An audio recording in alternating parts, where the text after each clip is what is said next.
What? Something. 1 second. 1 second.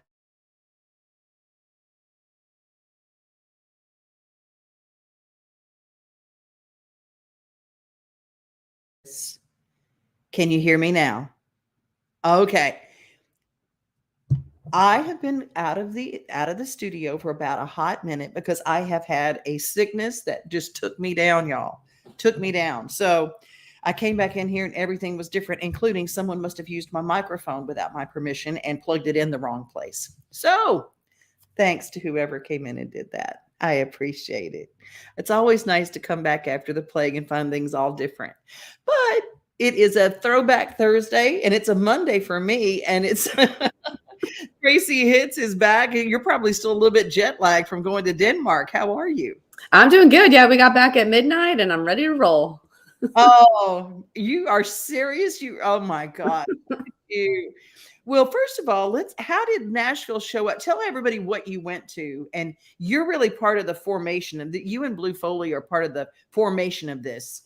Yeah, so Blue Foley is a songwriter here. He met Stephen Mork somewhere in their travels. He's a songwriter over in Denmark. And he was like, I want to bring Nashville over here so the people in Denmark can see what it's like to have songwriters and all of that. So last year was our first year doing that. They put a lot of the groundwork in. I came in last April and kind of have helped out. But yeah, we were able to pull off a pretty successful one last year, despite like the little bit of COVID still kind of sticking around in 2021, and then made some changes based on, just the way that the Danish kind of accepted us or didn't accept us in certain ways. So made some changes, but this year went so flawlessly and it was awesome. We had a lot of great hit songwriters over there. And what I really love seeing, you have like the Tony Lanes of the world over there, just talking to the Lexi Lou's of the world and saying, oh, maybe we should write some time, and just really being mentors. And they came to all of the events and listened, even when they weren't playing, everybody was supporting each other. And they just started to see like, oh, I vibe with what they're doing over here. Maybe we can write, or maybe we can hang out. And it was just really cool because it was funny how many friendships between Nashville songwriters were made in Denmark that weren't made here as well. But they also, spoke to some of the writers from Romania and Denmark and just all over the world. And so a lot of those friendships are being made as well. So yeah, it was a really cool event. It was 3 days. We did an extra bonus day on Thursday night. But we did songwriters rounds. We did full band shows. So we had like Women of Country, which had Jamie O'Neill, singing There's No Arizona. It was awesome. But again, having the people that are notable that everyone kind of has known for a long time, and those that are up and coming as well, with the Kenzie Coppins of the world being able to sing. So good. Yeah, so it was great. And then we did a tribute show to Johnny Cash, which was Peyton Taylor, Dan Smalley, and Noah Smith were the Americans, but the rest of the 2 hours was all people from other countries. And it was really cool because they were speaking in Danish, but then they would sing in English, but they'd walk out and just say like 2 words and everyone would start laughing and we'd be like, I don't know what's happening. But it was really cool.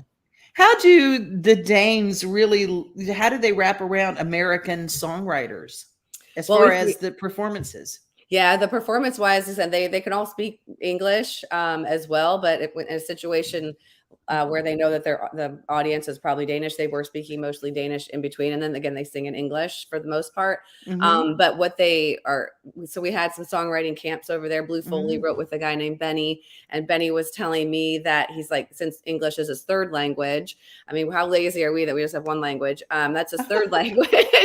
And that he goes to songwriting camps in Denmark, but because he's being taught by someone who it's their English is their second language, just some of the phrases, he said you can just tell when it's not written by an American, because some of the, like they say world's nicest mom rather than world's greatest mom, or things like that. But yeah, so they said that they loved just learning, the songwriters themselves loved learning a little bit more of the English and how things were written. And then the fans, yeah, they were just loving everything, and they love all of the old stuff. You know, they think that Brad Paisley is like, you know, that his songs from 2003 are still on the charts over there. So that they embrace the old and the new, but they just really loved hearing about where the stories and the songs came from. It's crazy to think of 2003 being considered old. Okay, let me just go there. I just you know, when you're sick, you binge watch stuff, and I was watching the end of Supernatural, which was one of my fun little, you know, deep dive shows, and I was watching it, and there was North to Alaska was played on one of the soundtracks, and I'm going, now that sounds like an old country song, but that is an old country song, but 2003, but it is. Yeah. Oh my gosh, 20 years ago. Yeah, they were talking about like how one of their favorite songs is Mud on the Tires, which is a great song. And I love Brad Paisley too. But it's like, but he's had a lot more since then. Yeah. But hey, well, let's look ahead and what's going on this weekend, because I've been in a hole. Is there something going on this weekend? Oh, you know, it's Nashville. I think the biggest thing, well, I'll start with today just to keep it chronological, but Zach Brown is at the Ryman. Oh, that's the one. That's the one right there. Yep. And then tomorrow, My Morning Jacket is out at Ascend. If you haven't been to Ascend, it's such a great venue, and My Morning Jacket's pretty fun. So they're going to be there tomorrow. And then also tomorrow, I don't know if people have been to Grammys, but it's such a cool spot. And they're doing Jessie Balin's release party. And so she's which pretty Grammys? Cool. Which Good question. Let me Google that while I distract you with other things. But yeah, she'll be out there tomorrow releasing her album, and she's just really sweet and talented. She had some Grammy-winning producers on there, one that works with Casey Musgraves. So it's got a different look, a different sound. She's usually worked with other folks. I think one of her major collaborators passed away last year, so she's kind of getting back into the fold and just learning how to do that. And then Haley Reinhart is at the Basement tomorrow as well. I think she's amazing. But yes, this weekend, Pilgrimage. Okay. Okay. And now, are you going to be at Pilgrimage? I am not, but I have some friends coming in town who are supposed to report back to me. They're coming in for the Avett Brothers and Chris Stapleton. Okay. My question is, I heard that the tickets were like an insane amount of money.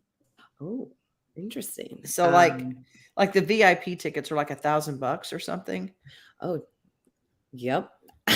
My friends did not pay that. That's for sure. Oh, okay. So, and if people still want to go to the Pilgrimage Fest, they still can get in and all that kind of stuff. Okay. There's probably day tickets and stuff.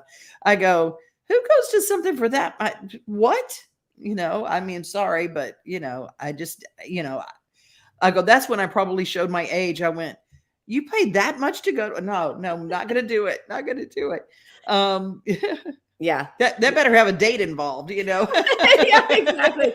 Yes. I don't know. They were able to get tickets. They're super excited. One of Marty Stewart's out there, Brandy Carlisle, some others, Elle King, who I love, Better Than Ezra. And then Texas Hill, who was in Denmark with us. Ooh. They are a show. So good.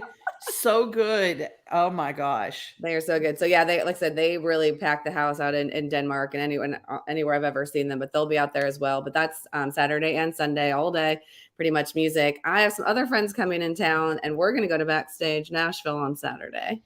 Because it's got, like, Don Sampson is on stage, one of the first songwriters I ever met in Nashville. And he's the OG of songwriters in this town. He's so good. Yes. Well, we were going to go anyway. And then I looked at the lineup and I was like, yeah, we're definitely going to go. So we'll do that tomorrow. Alicia Keys is at Ascend tomorrow night. So again, love Ascend. It's the perfect weather, it seems like, this weekend. And Alicia Keys is so talented. Wow. It's Oktoberfest. So Assembly Food Hall, of course, is having a party up there. So there'll be a lot of music and beer, I'm guessing. Your friend, Jeannie Seeley, is the featured songwriter at the Country Music Hall of Fame on Saturday. So I always congratulations, double nickels at the Opry. She did great in the Midnight Jamboree, hosted by my friend Jeff Hogue. I'm so excited about that. Yeah, she's amazing. I love her so much. Also, just a heads up that St. Jude Run Walk is Saturday, so it's going to be a little busy down there. I haven't seen an official lineup, but they usually have some music around that as well. The Tennessee Honey Festival is Saturday and Sunday. Peyton Taylor will be playing on Saturday afternoon, also a Denmark alum. Sunday, you've got Cam at the Ryman. There's a Titans game, again, as far as traffic, but the listening room stage is out there now. And then Citizen Kane is at the Cobra in East Nashville, which I've never been to, but I do love a little throwback to Citizen Kane. I love it, love it, love it. Thank you as always. And thank you for jet lagging it through, because I'm the one who looks jet lagged and feels a little jet lagged. And I've just been here, but, You're welcome. I love it. The Grammys release party is the one on Trinity Lane. Okay. Gotcha. Thank you so much for all you do. If you're an artist coming into town, check out Hitz and Branding. Tracie Hitz, that's a company helping artists. And if you want to, how do I get involved in some of these live performances? She's your ticket. She's your person. You need some help in this town, you get her and put her in your pocket. She put you in hers, and if you're lucky, she put you right back in hers. That's the deal. Thehitslist.com. Every week we get to visit and see what's going on in Nashville. And speaking of Backstage Nashville, we're going to close with a little visit on Backstage with Don Sampson. Is that okay? That's gonna be awesome. All right. Take care. See you Saturday. All right. Bye-bye. Bye. My beautiful wife Molly is here tonight, and my two gorgeous daughters, Emma and Maddie, and a couple of great friends of ours, a beautiful young couple, Kelly and Sage, are here, and I'm gonna do this one, not for y'all. I'm gonna do this one for myself and for my two girls and my wife.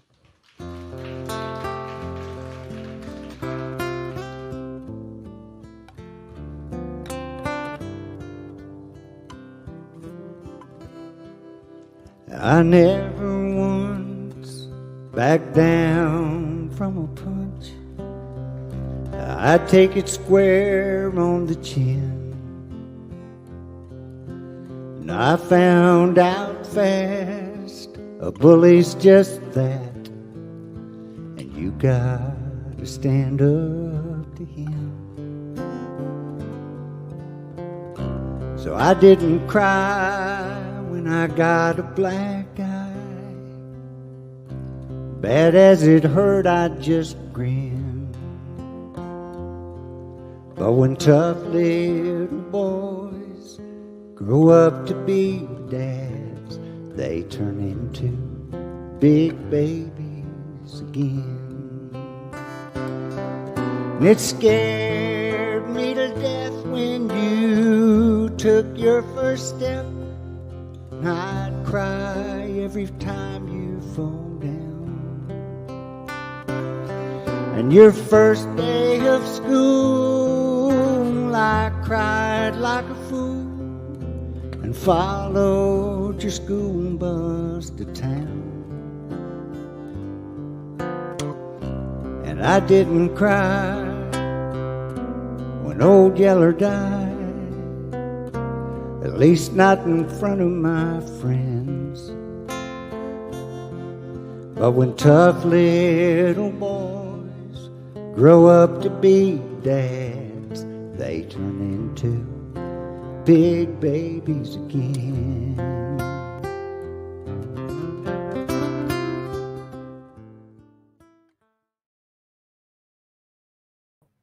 Woo! Was that incredible or what? Was that Don Sampson's going to be on stage at Backstage Nashville this Saturday. I like it because it's a matinee show. You get there, doors open at 11:15 a.m. There is food, there is drink, there is camaraderie, and good seats. There, every seat in the house is good. There's no obscured seating, so it's one of the best tickets in town. Well, we're going to head to Goodlettsville. Speaking of Goodlettsville, and it is Throwback. And Les Carlisle is a detective for the police department there, and the city of Goodlettsville did a really nice profile on him, just to kind of let us know what in some of our smaller bedroom communities, what they do to protect the people that are in their communities.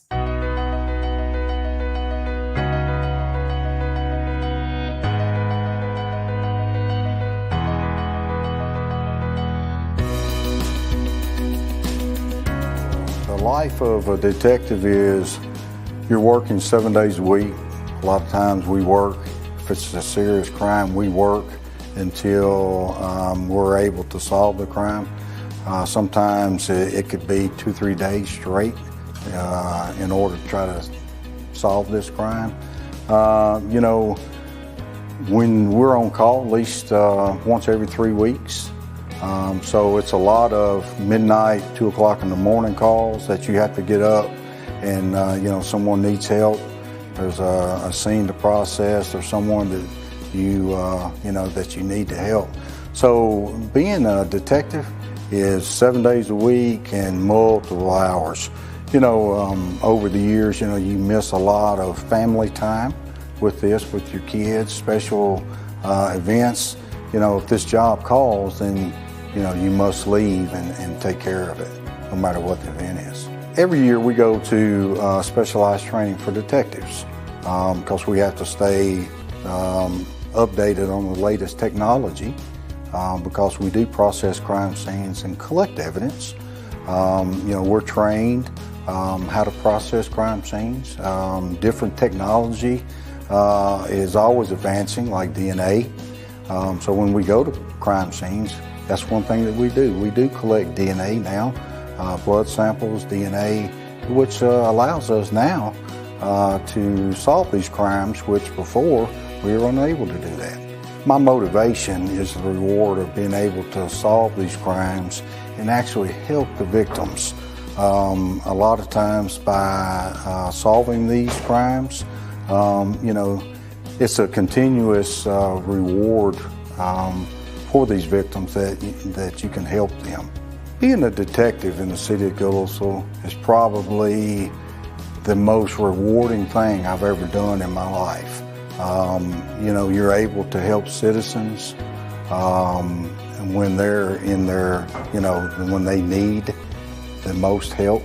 I'm able to go in, and a lot of times we deal with family members' death, and we're able to go in and assist them and help them. A lot of times that they've been victimized by a crime, and it's our responsibility to go in there and figure out who's, you know, committed this crime. And we use our experience to process the crime scene, collect the evidence, and that's only part of it. Once we're able to obtain warrants and arrest them, the other part is just begun, is the court processing. You know, a lot of times we go to court many times before the case is adjudicated. So just arresting them, that's just the very beginning. A lot of, I believe, the crimes that are committed are drug related. And, you know, if these people that commit these crimes, if they had a preference, they would never want to be rearrested or be leaving handcuffs and go to jail again. So we try to get the necessary tools once we figure out what caused them to do that crime. So if it is drug related, we try to get them in a program. We try to get them the drug help that they need, or whatever the problem is. Once we identify, we try to help the suspect, and that helps us because if they don't reoffend, then that helps everybody.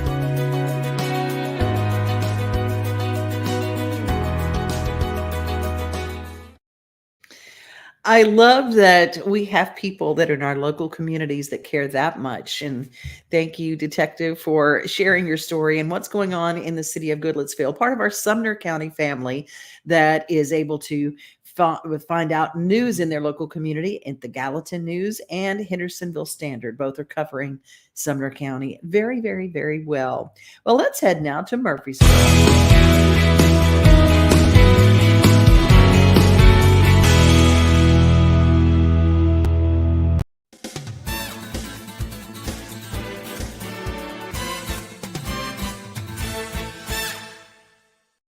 The city council had complaints and concerns from residents about speeding in certain neighborhoods, and so the council and mayor decided that they would like to try a pilot program of the installation of speed cushions. Speed cushions are cutouts that allow large vehicles to pass unaffected while reducing the speed of passenger cars. A pilot program was set up to see if the speed cushions would be effective at reducing speeds in neighborhoods.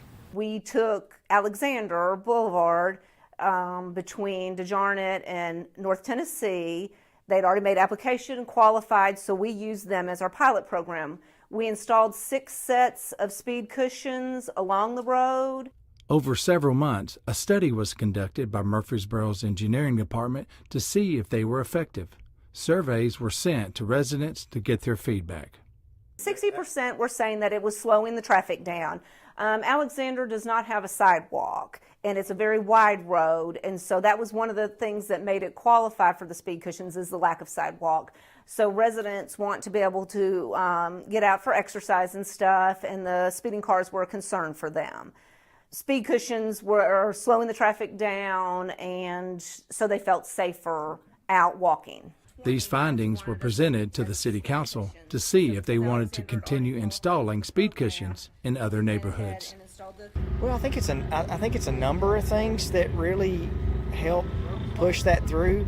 I think one, accidents in the neighborhoods. I think in residential neighborhoods where you have kids playing, you have people who are walking, people need to slow down in those neighborhoods. And when you've got a 2-lane road that goes through a neighborhood and people are running 50, 55 miles an hour, you can't have a police officer there all the time.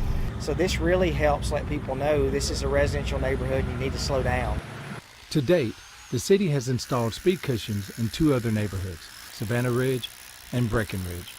These neighborhoods completed their evaluation form and received their score from the city. There's a evaluation form that goes with the traffic calming, and there's 5 or 6 factors that we look at. The speed, of course, and volume, whether there's sidewalks on either side of the road, whether there's a school crosswalk located in the system, or any pedestrian-driven facility, so a park or something that people are trying to walk to. So those are all on the evaluation form, and in order to qualify, you have to get a certain score. A collector road is low to moderate capacity that connects neighborhoods to arterial roads which feed interstates and freeways. Collector roads do not qualify for speed cushion installation, so the city started a new program for these. We have recently tested out these radar signs. They collect the data and they're stored on a cloud, so we can go back and pull history for this, figure out when, time of day, days of week that there's speeding issues, and then alert the police that that would be a good time to go out for enforcement. These radar signs are purchased through the state taxes on Tennessee sports gambling funds, which launched in November 2020. 80% of the taxes go to education, 15% go to local governments, and 5% go toward mental health programs. Our number one thing is safety, and this allows us to be able to continue to have safe neighborhoods.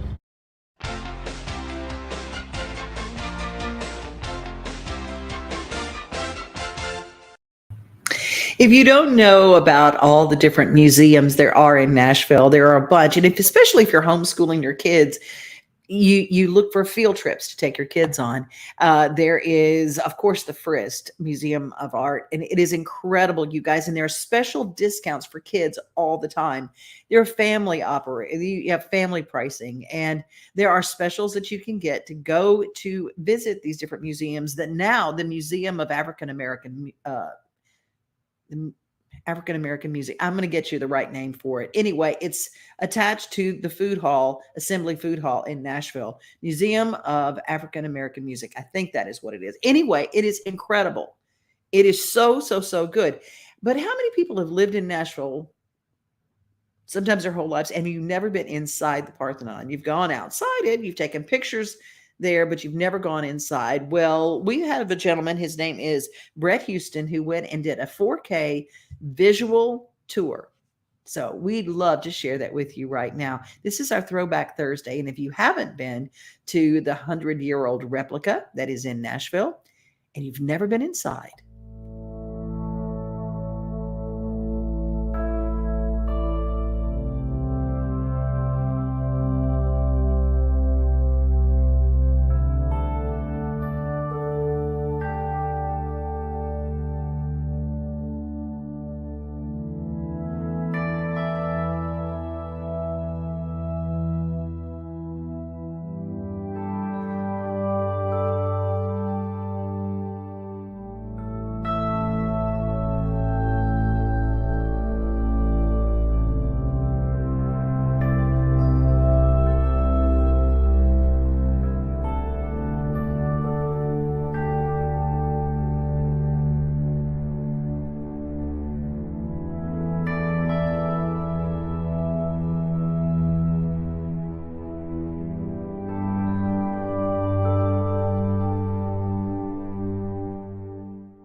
go visit the places that are around you. Be a tourist in your own hometown. There are a lot of free programs that you can do, and there are discounts at a lot of places, including Opryland, the Gaylord Opryland Hotel and Convention Center, that have local resident discounts. So you can find out and see what there is to do.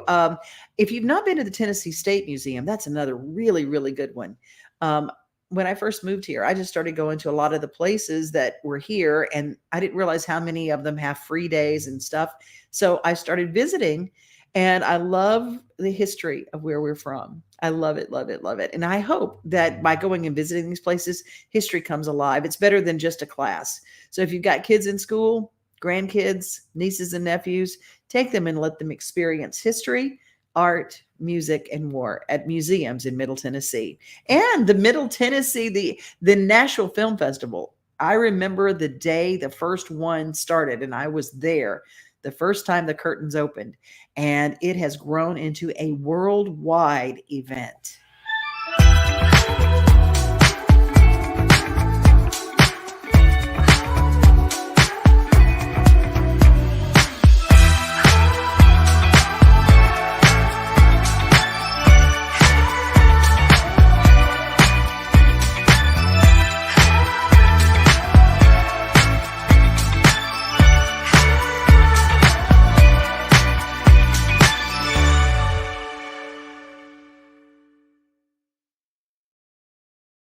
Well, I'm so glad that you joined me today for Throwback Thursday. And a little quick, if you've ever been to Murray County and you kind of wondered what all the plaques were, somebody has gone to a lot of work. I did a little study into who puts those up. There's an organization, and someone has to petition for those. Someone has to pay for every single one of those historic plaques.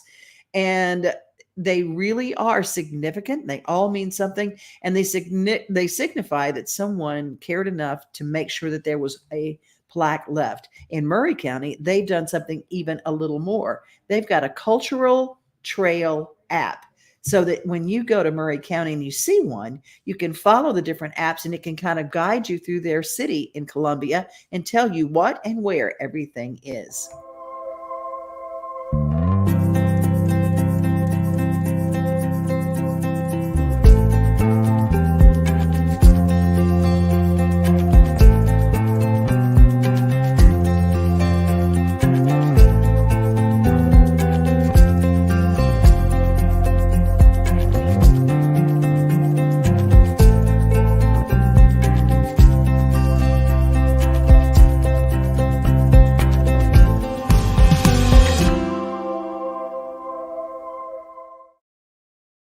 The Columbia Cultural Trail app is free, as is our Main Street Television app. If you go to your wherever you get your apps, whether it be Google Play or whether it be your app store from Apple, you can get the Main Street Television app, and we have our programs logged there. You can stream them on your televisions, on your computers, any of your devices, and we just love being able to bring those to you each and every day.